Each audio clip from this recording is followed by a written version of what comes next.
Welcome to the e-learning platform of Dr. Bapu Sankwe Institute of Engineering and Technology. Today, under the subject Concrete Technology, we are going to learn the various tests on coarse aggregates.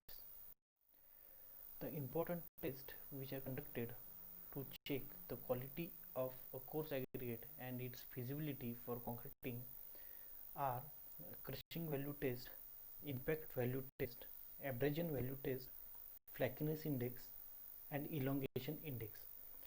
These tests are very important to check whether the aggregate is suitable for concreting or not. The first test is to determine the crushing value of an coarse aggregate. The crushing value is the resistance of an aggregate to crushing under gradually applied load. तर crushing value म्हणजे काय, तर ज्यावेळी आपण ॲग्रिगेट्सवरती gradually applied load ज्यावेळी करेल, म्हणजे त्या ॲग्रिगेट्सवरती आपण एखादा लोड हा स्लोली इन्क्रीज करत जाईल, त्यावेळी त्याची टेंडन्सी असेल की तो एका सर्टन लोडला तो ब्रेक होईल. ठीक आहे, तर त्यामुळे त्याचं जे काही क्रशिंग किती लोडला होतं हे चेक करणं गरजेचं आहे. तर त्यासाठी ही क्रशिंग व्हॅल्यू टेस्ट कंडक्ट केली जाते.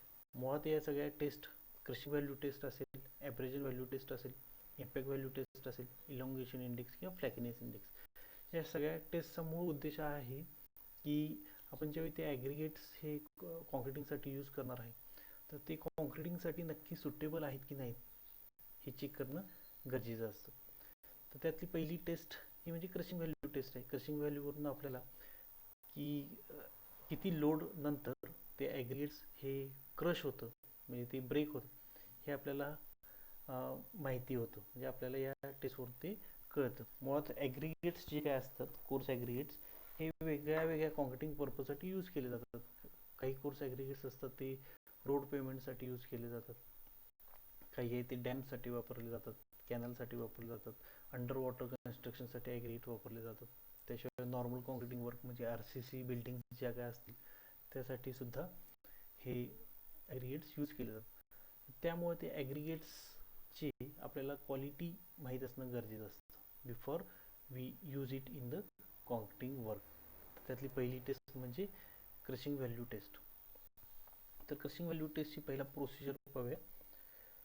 Firstly 6.5 kg material consisting of aggregate passing on 12.5 mm and retaining on 10 mm sieve is taken. जे 6.5 kg आपल्याला ॲग्रिगेट्स घ्यायचे आहेत, की जे असे ॲग्रिगेट्स की जे 12.5 mm सीवमधून पास होतील आणि 10 mm सीववरती रिटेन राहील. जे वरती जी काही सीव आपण प्रेस करणार आहे ती म्हणजे 12.5 mm सीव, त्याखाली सीव असणार म्हणजे 10 mm सीव, त्याच्यावरती आपण ॲग्रिगेट प्लेस करणार, त्यानंतर त्याचं शेकिंग करणार. 10 mm सीवरती जे ॲग्रिगेट्स राहतील असे ॲग्रिगेट्स की ज्याचं वेट 6.5 kg आहे, असे ॲग्रिगेट्स आपण घेतले. The aggregate should be in the dry condition. ते ॲग्रिगेट सगळे ड्राय कंडिशनमध्ये असणं गरजेचं आहे. The aggregates are filled into the standard cylinder in 3 layers of equal depth. Each layer is tamped 25 times with tamping rod and surface is leveled. The weight of sample in cylinder is taken. The cylinder is placed in position of base plate so that plunger is applied over the aggregate surface. तर इथे तुम्हाला या डायग्राममध्ये पाहायला मिळेल की ही base plate आहे. सगळ्यात बॉटमला आपल्याला जी पाहायला मिळते ती ही बेस प्लेट आहे, त्यावरती हा सिलेंडर आहे, त्यानंतर हा प्लंजर आहे. प्लंजरचं वेट साधारणतः आहे 14 kg ते 18 kg इतकं या प्लंजरचं वेट असतं. तर या सिलेंडरमध्ये आपण काय केलं आहे की 6.5 kg ॲग्रिगेट्स हे प्लेस केलेले आहेत 3 लेअरमध्ये. म्हणजे पहिला काय करायचं की 12 mm ची सीवी घ्यायची, 10 mm ची सीवी घ्यायची, 12.5 mm मधून पासिंग आणि 10 mm वरती रिटेन, हे ॲग्रिगेट्स घेतले 6.5 kg. त्यानंतर ह्या सिलेंडरमध्ये हे आपण 3 लेयर्समध्ये काय केले, प्लेस केले. म्हणजे फर्स्ट लेअर आपण प्लेस केला, त्याचं 25 टाइम्स टॅम्पिंग केलं. सेकंड लेअर प्लेस केला, त्याचं 25 टाइम्स टॅम्पिंग केलं. आणि थर्ड लेअर काय केला, प्लेस केला, त्याचं 25 टाइम्स टॅम्पिंग केलं. त्यानंतर हे सिलेंडर आहे ते बेस प्लेटवरती आपण प्लेस केलं आणि त्यानंतर हा जो प्लंजर आहे, हा प्लंजर त्याच्यावरती रेस्ट केला. तुम्ही जर पाहिलं असेल तर हा प्लंजर त्याच्यावरती रेस्ट केलेलं तुम्हाला दिसेल. त्यानंतर आपण काय करायचं आहे की ही जी असेंब्ली आहे, ही असेंब्ली आपल्याला कॉम्प्रेशन टेस्टिंग मशीन, ज्याला आपण CTM म्हणतो, त्या CTM वरती आपल्याला प्लेस करायचे आहे. प्लेस केल्यानंतर त्यावरती लोड अप्लाय करायचा आहे 10 मिनिटासाठी. ठीक आहे, म्हणजे तो जो प्लंजर आहे त्या प्लंजरवरती आपण लोड अप्लाय करतो 10 मिनिटसाठी. तर load is released and material is removed from the cylinder and sieved on the 2.36 mm sieve. हे आपल्याला आता काय करायचं की लोड रिमूव्ह केल्यानंतर, रिलीज केल्यानंतर ती जी असेंब्ली आहे ती पुन्हा आपल्याला बाहेर काढायची. त्यातलं जे काय क्रश झालेलं मटेरियल असेल ॲग्रिगेटचं, ते 2.36 mm सिव्हवरती काय करायचं, पोर करायचं, त्याचं सिविंग करायचं. ठीक आहे, 2.36 mm सिव्हवरती त्याचं सिविंग करायचं. सिविंग केल्यानंतर the fraction pass from sieve is weighted. म्हणजे त्या सिव्हमधून जे ॲग्रिगेट्स पास होणार आहेत खाली, त्याचा आपल्याला वेट घ्यायचं आहे. ते वेट म्हणजे असणार आहे बी. ठीक आहे, ते वेट बी असणार आहे. Then the aggregate crushing value ASV is equal to B upon A into 100. जे बी म्हणजे काय आहे तर 2.36 mm या सिव्हमधून पास झालेलं क्रश पार्टिकलचं वेट असणार आहे. आणि ए म्हणजे काय असणार आहे तर total weight of the that aggregate. ठीक आहे, इंटू 100 केलं तर आपल्याला ॲग्रिगेट क्रशिंग व्हॅल्यू ही पर्सेंटेजमध्ये मिळते. As per the BIS, the aggregate crushing value should not be more than 45% for aggregates use for the concreting work, and it should not be more than 30% for the ॲग्रिगेट्स use for the road payments and runways. म्हणजे जर आपण ॲग्रिगेट्स हे normal concreting वर्कसाठी वापरणार असेल, RCC स्ट्रक्चरसाठी, तर aggregate crushing value ही 45% जास्त नसायला पाहिजे. आणि जर आपण ते रनवेजसाठी, म्हणजे जिथं एअरपोर्टवरती जे रनवेज असतात त्या ठिकाणी कॉन्क्रीटिंगसाठी हे ॲग्रिगेट यूज करणार असेल किंवा रोड पेमेंटसाठी यूज करणार असेल, तर त्यावेळी ही जी ॲग्रिगेट क्रशिंग व्हॅल्यू आहे ती 30% जास्त नसली पाहिजे. हे पुन्हा एकदा मी तुम्हाला ही प्रोसिजर डिटेलमध्ये सांगतो. सगळ्यात पहिला काय केलं आपण, 12.5 mm ची सिव्ह घेतली, 10 mm ची सिव्ह घेतली. 12.5 mm सिव्हमधून पासिंग आणि 10 mm सिव्हवरती रिटेन असं ॲग्रिगेट्स घेतले. ते ॲग्रिगेट्स जे काय आहेत ते सिलेंडरमध्ये प्लेस केले. सिलेंडरमध्ये प्लेस केल्यानंतर त्याला 3 लेयर्समध्ये आपण प्लेस केलं. प्रत्येक लेअरला 25 टाइम्स त्याचं टॅम्पिंग केलं. टॅम्पिंग केल्यानंतर आपण net weight of aggregate calculate केलं. म्हणजे पहिला आपण हे पूर्ण असेंब्लीचं वेट घेणार, त्यानंतर त्यातल्या एम्प्टी सिलेंडरचं वेट त्यातून मायनस करणार, जे वेट मिळणार आहे त्याला आपण नेट वेट ऑफ ॲग्रिगेट म्हणतो. ते साधारणतः आपण ए असं कन्सिडर केलं, कॅपिटल ए. त्यानंतर ही पूर्ण असेंब्ली आपण CTM मशीनवरती प्लेस केली. त्याच्यावरती हा प्लंजर अप्लाय केला आणि प्लंजरवरती आपण लोड दिला साधारणतः 10 मिनिटासाठी. लोड दिल्यानंतर 10 मिनिटानंतर हा लोड रिलीज केला. त्यानंतर 2.36 mm ची सिव्ह घेतली. त्यामध्ये हे क्रश झालेले ॲग्रिगेट्स मटेरियल जे काय आहे त्याचं पुन्हा सिविंग केलं. त्यातून पास झालेल्या ॲग्रिगेट्सचं आपण वेट घेतलं, त्याला आपण कॅपिटल B असं डिनोट केलं. आणि ॲग्रिगेट क्रशिंग व्हॅल्यू कॅल्क्युलेट करताना capital B upon A into 100 या फॉर्म्युल्यानं आपण ॲग्रिगेट क्रशिंग व्हॅल्यू कॅल्क्युलेट केली. Next test is test for the determination of impact value test. This test gives measure of resistance of aggregate against suddenly applied load or impact load. जे काय तर it is a resistance against suddenly applied load or impact load. Resistance of aggregate against suddenly applied load. म्हणजे ज्यावेळी एखाद्या aggregate वरती suddenly applied load असेल, म्हणजे तुम्ही बघितलं असेल की मिरची कांडप केंद्र असेल तर त्यामध्ये कसं असतं की त्यातले जे लोड असतो तो सडनली त्याच्यावरती अप्लाय केलेला असतो त्या खालच्या फ्लोअरवरती. सेम तशा टाईपचं समजा मशिनरी एखाद्या फ्लोअरला असेल आणि तिथं जो स्लॅब असेल तर त्या स्लॅबला जे कॉन्क्रीट प्लेस केलेलं असतं त्यावरती तो लोड असतो तो सडनली अप्लाइड असतो, बरोबर. मग त्याला जो काही रेजिस्टन्स असतो ॲग्रिगेटचा तो किती आहे हे मेजर करण्यासाठी आपल्याला ही टेस्ट कंडक्ट करणं गरजेचं असतं. म्हणजे test of aggregate against certainly applied load. ह्याच्या आधीची टेस्ट होती ती test resistance of aggregate against gradually applied load. ठीक आहे, तर याची प्रोसिजर पहिला आपण बघून घ्या. The aggregate sample passing from 12.5 mm and retained on 10 mm sieve is taken. The aggregate is filled up to 3/4 depth of cylindrical cup and weighted A. The lifting handle, the hammer is allowed to fall freely over the aggregate in the cup. The 25 blows of hammer of 14 kg is given to the sample and sieved on 2.36 mm sieve. तर पहिल्याची आपण assembly बघूया. तर हे जे instrument आहे, equipment आहे, याला आपण इम्पॅक्ट व्हॅल्यू ॲपरेटस असं म्हणतो. तर यामध्ये जर तुम्ही बघितला तर हे दोन व्हर्टिकल गाईड्स आहेत. हा हॅमर आहे, हॅमरचं वेट हे 14 kg असतं. त्यानंतर ही इंटरलॉकिंग सिस्टीम आहे. ठीक आहे, आणि हे लिफ्टिंग हँडल आहे.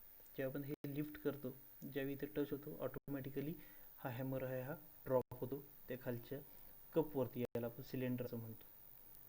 ठीक आहे, हा जो लोड अप्लाय होतो हा सडनली अप्लाइड लोड असतो, म्हणून या टेस्टला आपण इम्पॅक्ट व्हॅल्यू टेस्ट असं म्हणतो. ठीक आहे, तर सगळ्यात पहिलं आपण काय केलं की 12.5 mmच्या सीवमधून पासिंग आणि 10 mmच्या सीववरती रिटेन आपण ॲग्रिगेट्स घेतले. ते ॲग्रिगेट्स ह्या हा जो कप आहे या कपमध्ये ते 3/4 डेप्थपर्यंत काय केले, फिल केले. ठीक आहे, फिल केल्यानंतर तो जो कप आहे तो या ठिकाणी प्लेस केला आणि हा जो हँडल आहे, हा हँडल आपण काय केलं, वरती रेज केलं. रेज केल्यानंतर हा जो हॅमर तुम्हाला दिसतो, त्या हॅमरचं अशा खालच्या डायरेक्शनमध्ये त्याचं काय होणार आहे, ड्रॉप होणार आहे. आणि ड्रॉप झाल्यानंतर आपल्याला असे 25 ब्लोज द्यायचे, म्हणजे हा जो हॅमर आहे तो 25 टाइम्स त्या ॲग्रिगेटच्या सॅम्पलवरती आपल्याला ब्लो करायचं आहे. ठीक आहे, the fraction passing through it is weighted capital B. The fraction retained is also weighted capital C. If B plus C is less than A by more than 1 gram, then the result is discarded and the same procedure is done for new sample. Aggregate impact value is equal to B upon A into 100. The aggregate impact value should not be more than 45% for aggregate used for the concreting work, and it should not be more than 30% for concrete used for the road pavements and runways. तर इथं मी पुन्हा तुम्हाला ही टेस्टची procedure सांगतो की सगळ्यात पहिलं आपण ॲग्रिगेटचं sample घेतलं की जे 12.5 mm सीवमधून पास केलेलं आहे आणि 10 mm सीववरती रिटेन केलेलं आहे. ते जे सॅम्पल आहे ते आपण या कपमध्ये प्लेस केलं 3/4 डेप्थपर्यंत. ठीक आहे, त्यानंतर हा जो हॅमर आहे तो हॅमर आपण त्याच्यावरती ड्रॉप केला 25 टाइम्स. 25 टाइम्स ड्रॉप केल्यानंतर आपण हा कप किंवा जो आपण त्याला मोल्ड म्हणतो तो आपण इथून रिमूव्ह केला. 2.36 mm ची एक सीव घेतली. 2.36 mm च्या सीवमध्ये याचं सीविंग केलं. त्याच्यावरती जे काही रिटेन राहतं त्याचं वेट घेतलं. त्याशिवाय त्यातून जे काही पास होतं त्याचं सुद्धा आपण वेट घेतलं. त्या दोन्हीचं वेट हे आपण सुरुवातीला जे ॲग्रिगेटचं वेट घेतलेलं त्याला आपण कॅपिटल ए म्हणतो, त्याच्याशी मॅच होणं गरजेचं आहे. जर का त्यामध्ये 1 ग्रॅमचा जरी डिफरन्स असेल तर आपल्याला पुन्हा ही टेस्ट प्रोसिजर रिपीट करणं गरजेचं आहे. ठीक आहे, आणि ॲग्रिगेट इम्पॅक्ट व्हॅल्यू आपण कशी कॅल्क्युलेट केली तर AIV is equal to capital B upon A into 100. ठीक आहे, test for determination of abrasion value. This test gives resistance of an aggregate against wear and tear action. For this test, Los Angeles abrasion testing machine is used. In this method, specific weight 5 kg to 10 kg of an aggregate sample is taken. This aggregate is then filled inside the cylinder of machine along with the abrasion charge. Then this cylinder is rotated at the rate of 20 to 33 rpm depending upon the grading of the aggregate. The aggregate is removed from the cylinder and sieved on 1.7 mm IS sieve.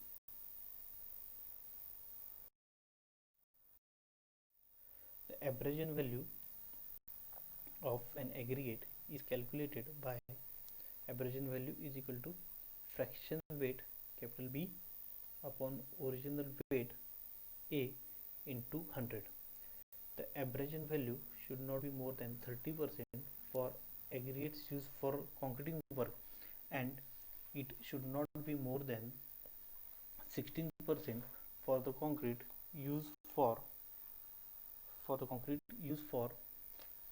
Road payments and runways. म्हणजे ही जी aggregate average value आहे ती जर का आपण normal concreting वर्कसाठी use करणार असेल तर ती 30%पेक्षा जास्त नसली पाहिजे, आणि जर का आपण रोड पेमेंट आणि रनवेसाठी यूज करणार असेल ती 16%पेक्षा जास्त नसली पाहिजे.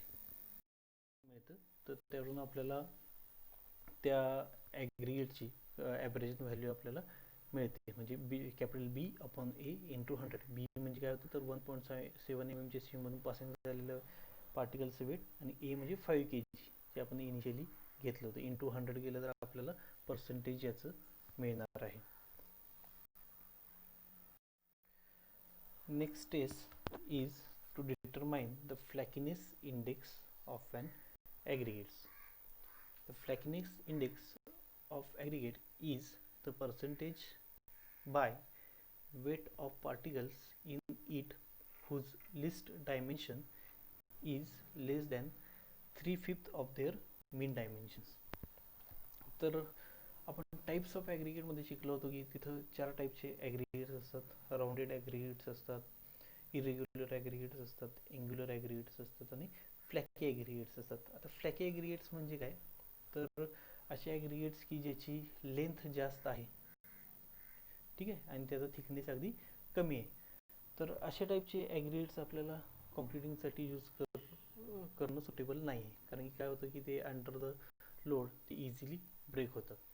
म्हणून त्या ॲग्रिगेट्सचे आपल्याला फ्लॅकनेस इंडेक्स किती आहे हे माहीत असणं गरजेचं आहे, की आपण जे ॲग्रिगेट्स यूज करणार त्यामध्ये फ्लॅकी ॲग्रिगेट्स किती आहेत, फ्लॅकी ॲग्रिगेट्स असणारे शेप असणारे किती ॲग्रिगेट्स आहेत ते आपल्याला माहीत असणं गरजेचं असतं. तर त्यासाठी ही टेस्ट कंडक्ट केली जाते. त्याची डेफिनेशन जर का बघितली तर flakiness index of an aggregate is the percentage by weight of particles in whose least dimension is less than 3/5 of their mean dimension. जे असे पार्टिकल्स की ज्याची लिस्ट डायमेन्शन्स वेट हे साधारणतः त्याच्या 3/5 ऑफ देअर मीन डायमेन्शनच्या किती पर्सेंटेज आहे हे आपल्याला या फ्लॅकनेस इंडेक्सवरून कळते. तर त्यासाठी जी गेज वापरलं जातं त्याला आपण थिकनेस गेज असं म्हणतो. तर या थिकनेस गेजमध्ये ही जस्ट एक प्लेट असते की ही सगळी ओपनिंग्स त्यामध्ये आपल्याला पाहायला मिळतात. तर याच्यावरती जर तुम्ही बघितला तर इथं आपल्याला त्या सायझेस आहेत बघा, म्हणजे 63 to 50 नंतर 50 to 40, 40 to 25. हे म्हणजे काय तर 63 mm ची सीव आणि 50 mm ची सीव यामधून पास होणारे ॲग्रिगेट्सची साधारणतः या ओपनिंगमध्ये यूज केले जाणार आहेत. त्यानंतर 50 to 40 म्हणजे 50 mm पासून 40 mm वरती रिटेन हे ॲग्रिगेट्ससाठी या फ्रॅक्शनसाठी हे ओपनिंग यूज केले जाणार आहे. त्यानंतर 40 to 25 असे व्हेरियस काय आहेत तर याच्यावरती नंबरिंग केलेले असतात. आणि हे काय आहे तर 3/5 ऑफ देअर मीन डायमेन्शन्स, जे हे त्याचं मीन डायमेन्शन जे काय ते हे खाली आपल्याला प्रोव्हाइड केलेलं असतं. ठीक आहे.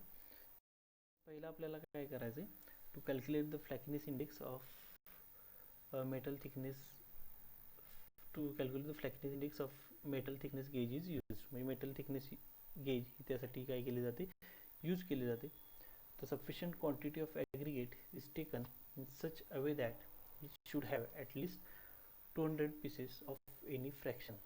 जे जर आपण एक सफिशियंट क्वांटिटी घ्यायची की ज्यामध्ये कुठलाही फ्रॅक्शन घ्या, समजा आपण एखादा फ्रॅक्शन घेतला की 40 63 mm मधून पासिंग आणि 50 mm वरती रिटेन, तर आपल्याला ते सिव्ज घेऊन त्याचं सिविंग करायचं आणि 50 mm वरती रिटेन जे काय असेल तसे ॲटलिस्ट एक 200 पार्टिकल्स आपल्याला सेपरेट करायचे आहेत.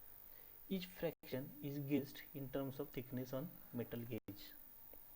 The flakiness index is taken as the total weight of material passing through various thickness gauge expressed as percentage of the total weight of sample taken. Flakiness index equal to weight of fraction passing through gauges upon original weight into 100. तर इथं मी तुम्हाला आता डिटेलमध्ये सांगेन की सगळ्यात पहिला आपल्याला या टेस्टसाठी जी गेज लागते त्याला आपण थिकनेस गेज असं म्हणतो. थिकनेस गेज वरून आपल्याला फ्लॅकिनेस इंडेक्स आपण मेजर करू शकतो. सगळ्यात पहिला आपल्या यातल्या कुठल्याही एका फ्रॅक्शनचे 200 पीसेस घ्यायचे आहेत. समजा आपण हा फ्रॅक्शन घेतला की 25 to 20, ठीक आहे. तर याचा अर्थ काय आहे की 25 mm सिव मधून पासिंग आणि 20 mm सिव वरती रिटेन आपल्याला 200 पार्टिकल्स घ्यायचं आहे, ठीक आहे.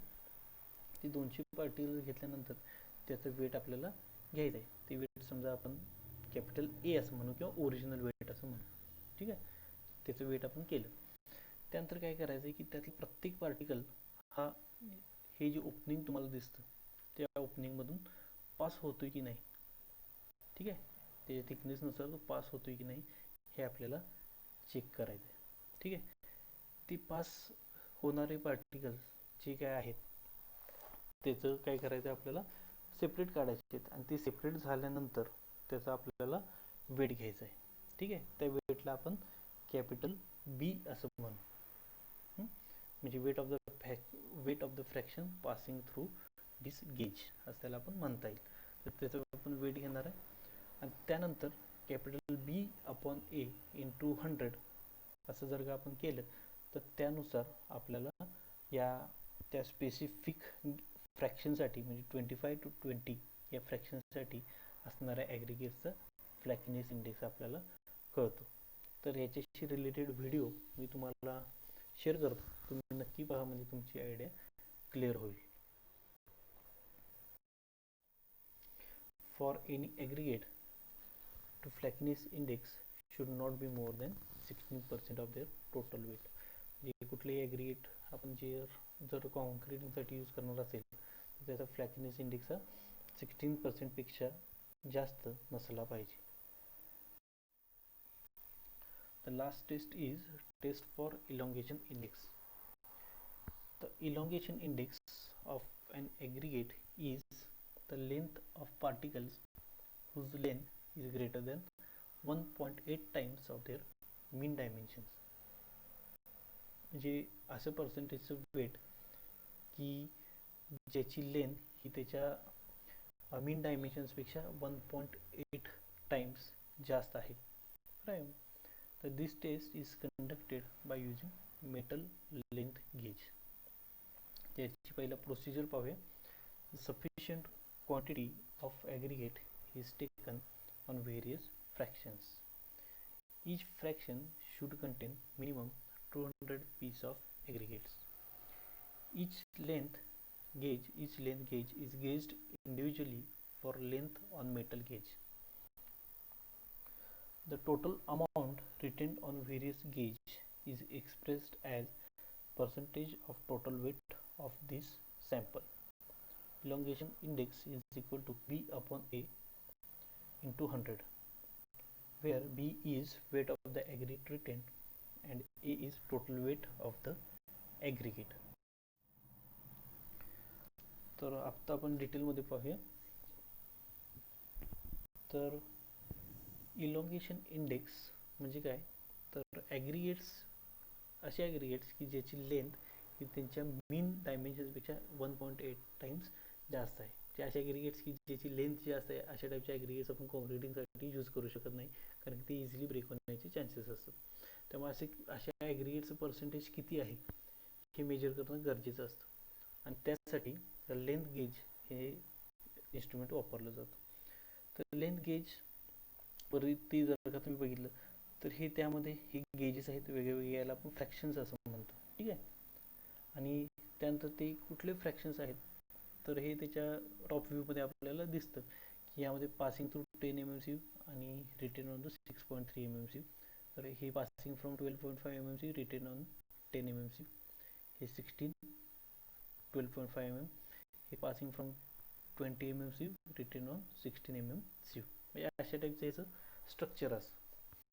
तर आपल्याला काय करायचं आहे की सगळ्यात पहिला एक कुठलाही फ्रॅक्शनसाठी आपण ही टेस्ट करू शकतो. सपोज आपण याला फ्रॅक्शन कन्सिडर केला 20 to 25, याचा अर्थ असा आहे की 25 mmcu मधून पासिंग आणि 20 mmcu वरती रिटेन आपल्याला ॲटलिस्ट 200 पीसेस घ्यायचे, म्हणजे 200 पार्टिकल्स घ्यायचे ॲग्रिगेटचे. आपण सीयू घेणार 25 mm ची, त्याच्या खाली दुसरी सीयू आपण प्लेस करणार 20 mm ची, त्याच्यावरती ॲग्रिगेट पोर करणार, त्याचं सिविंग करणार.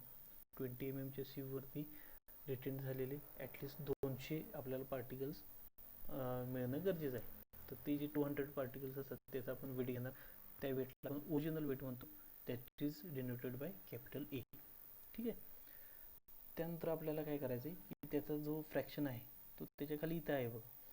तर ते जे ॲग्रिगेटचे पार्टिकल्स असतात तर त्याच्या लेंथ वाईज या फ्रॅक्शनमधून पास होतात की नाही हे आपल्याला चेक करायचं आहे. ठीक आहे. जे आपण पहिलं पार्टिकल घेणार तो यातून पास होतो की नाही चेक करणार, दुसरा पार्टिकल घेणार तो यातून पास होतो की नाही हे आपण चेक करणार. तर जे ॲग्रिगेट पार्टिकल्स यातून पास होत नाहीत, ज्याची लेंथ जास्त आहे, ते आपण सेपरेट बाजूला काढणार. बरं, असं आपण ह्या 200 पार्टिकलसाठी करणार. त्यानंतर जे ॲग्रिगेट यातून पास होत नाहीत, जे आपण सेपरेट केलेलं आहे, त्याचं वेट आपण मेजर करणार. त्या वेटला आपण कॅपिटल बी असं म्हणतो. ठीक आहे. आणि त्यावरून आपण इलॉंगेशन इंडेक्स कॅल्क्युलेट करताना elongation index equal to capital B, म्हणजे जे aggregates which is retain on this fraction, जे यातून पास झाले नाही त्याचं वेट, अपॉन ए जे ओरिजिनल वेट होतं 200 पार्टिकल्सचं इंटू 100 केल्यानंतर आपल्याला इलॉंगेशन इंडेक्स असं मिळतो. म्हणजे elongation index is equal to capital B upon A into 100. तर इलॉंगेशन इंडेक्स सुद्धा हा 16% पेक्षा जास्त नसला पाहिजे. आणि ही जी टेस्ट आहे ही आपल्याला सगळ्या फ्रॅक्शनसाठी करायची आहे. या पूर्ण फ्रॅक्शनसाठी या त्या ॲग्रिगेटची टेस्ट केल्यानंतर आपल्याला त्या ॲग्रिगेटचा ॲक्च्युअल इलॉंगेशन इंडेक्स हा मिळतो. Okay, thank you.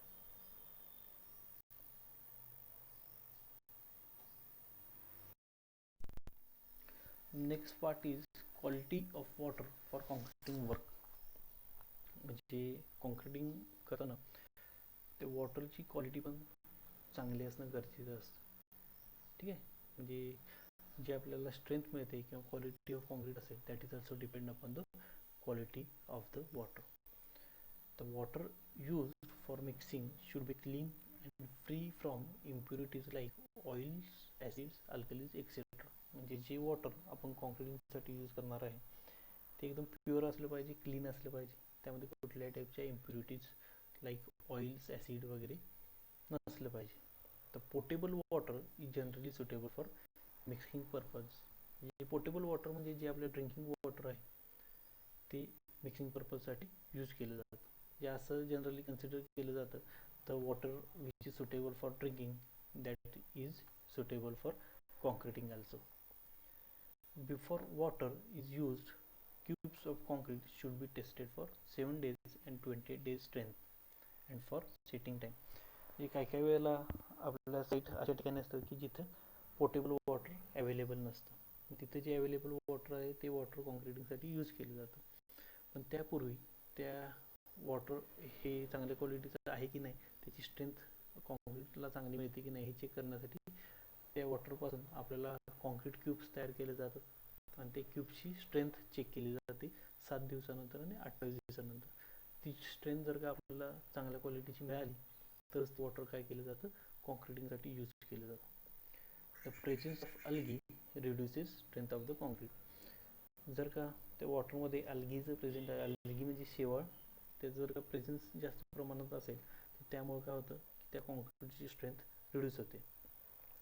C water increases corrosion of reinforcement in concrete. जर आपण कॉन्क्रिटिंगसाठी सी वॉटर म्हणजे समुद्राचं पाणी यूज केलं तर त्यामध्ये सॉल्टचं पर्सेंटेज जास्त असतं. ती यूज केल्यामुळं काय होतं तर त्या आपले जे रेन्फोर्समेंट प्रोव्हाइड केलेलं असतं कॉन्क्रीटमध्ये, म्हणजे स्टील प्रोव्हाइड केलेलं असतं, त्याचं करोजन व्हायला स्टार्ट होतं. करोजन म्हणजे ते गंजायला सुरू होतं. त्यामुळे ऑटोमॅटिकली त्या स्ट्रक्चरच्या स्टॅबिलिटीला पण प्रॉब्लेम येण्याची शक्यता असते. Therefore water which is suitable for drinking is also treated as suitable for mixing and curing of concrete. जे वॉटर पिण्यासाठी योग्य आहे ते सेम क्युरिंगसाठी किंवा मिक्सिंग करण्यासाठी, कॉन्क्रीटिंगसाठी सुटेबल असतं.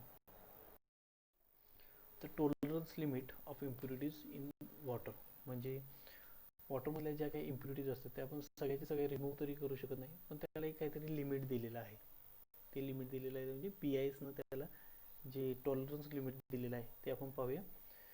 जर त्यामध्ये carbonates and bicarbonates of sodium and potassium असतील तर अप टू 1000 ppm म्हणजे पार्टिकल्स पर मिलियन इतके जर असेल तर ते वॉटर आपण यूज करू शकतो. सेम क्लोराईडसाठी 10,000 ppm, TDS ज्याला आपण टोटल डिझॉल्व सॉलिड्स म्हणतो ते 15,000 ppm, ऑर्गॅनिक इम्प्युरिटीज या 3000 ppm. त्याशिवाय त्या वॉटरचा जो काही pH असतो, pHवरून आपल्याला त्या वॉटरचं ॲसिडिटी किंवा अल्कलिनिटी कळते, तर त्या वॉटरचा pH should be in the range of 6 to 8. ठीक आहे. आणि salts and suspended particle should be around 2000 ppm. The last one is the use of C water for concreting work. म्हणजे जर आपण सी वॉटर कॉन्क्रीटिंगसाठी यूज केलं तर त्याचा कॉन्क्रीटवरती काय इफेक्ट होतो हे आपल्याला पाहता येईल. The seawater contains NaCl, that is sodium chloride, in excess amount. The presence of salt, that is NaCl, reacts quickly with aggregates. Therefore, it is not used for the PCC work. PCC work म्हणजे काय, तर जिथे plain cement concrete की ज्यामध्ये reinforcement provide केलेलं नसतं, फक्त concreting केलेलं असतं. म्हणजे तुम्ही जर का पार्किंगचा फ्लोअर बघितला, ठीक आहे, तर अशा ठिकाणी फक्त PCC केलं जातं, जिथं स्टील प्रोव्हाइड केलं जात नाही. तर त्या PCCला जर का आपण सी वॉटर यूज केलं तर त्यातल्या NaClची म्हणजे सॉल्टची रिएक्शन त्या ॲग्रिगेट बरोबर फास्ट होते आणि त्यामुळं त्याला प्रॉपर स्ट्रेंथ नाही, त्याचं एक्सपान्शन होतं, त्याच्या PCCवरती क्रॅक्स जाण्याची शक्यता असते. म्हणून सी वॉटर हे साधारणतः PCC वर्कसाठी यूज केलं जात नाही. The seawater reduces the strength of concrete by 15 to 30%. जर का आपण कॉन्क्रीटिंगसाठी सी वॉटर यूज केलं तर त्या कॉन्क्रीटची स्ट्रेंथ साधारणतः 15 ते 30% कमी येते. C water causes corrosion of reinforcement in RCC work so that it can causes problem to the stability of the structure. जसं मी मागाशी सांगितलं त्या पद्धतीनं की जर का सी वॉटर आपण RCC वर्कसाठी यूज केलं तर त्यातल्या सॉल्टची रेन्फोर्समेंट बरोबर म्हणजे स्टील बरोबर रिएक्शन होते. ती रिएक्शन झाल्यामुळे त्या स्टीलचं करोजन व्हायला स्टार्ट होते, ते स्टील गंजायला सुरुवात होते. Automatically it causes problem to the stability of the structure. Therefore, the use of seawater can be done under unavoidable situations for RCC work. जिथं कुठलाच पर्याय नाही अशा वेळी फक्त आपण सी वॉटर हे RCC वर्कसाठी यूज केलं पाहिजे. Otherwise C water should not be used for the RCC work.